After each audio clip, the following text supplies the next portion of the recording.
Adding the Geomagician by Jennifer Mandula to my reading journal. I read this book as an ARC, but it did come out on March 31st if you want to get your hands on it.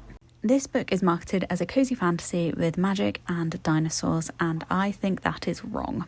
Now, I'm not saying I didn't enjoy the book, I gave it 4 stars, but it is definitely not a cozy fantasy. This book is heavy on politics, heavy on workers' rights and rights for the poor, and it is pretty heavy on religion as well.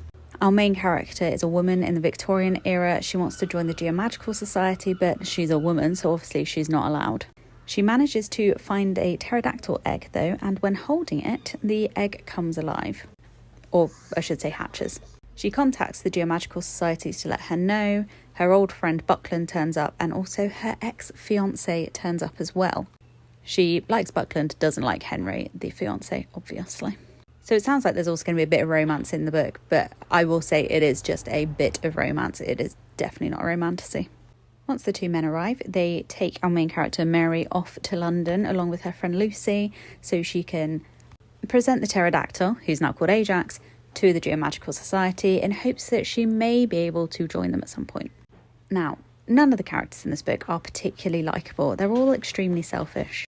They're all using each other for their own personal gain.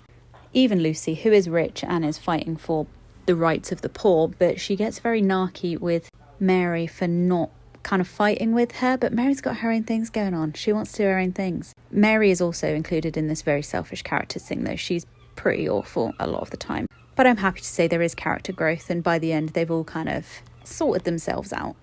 Now, I'm not telling all of these things because I didn't enjoy the book. I very much did. I gave it 4 stars. I just think it's going to struggle finding its target audience if it's being marketed as a cozy fantasy. And I think that's going to disappoint people. But if you like fantasy with political and religious undertones, then give it a try. It is very well written.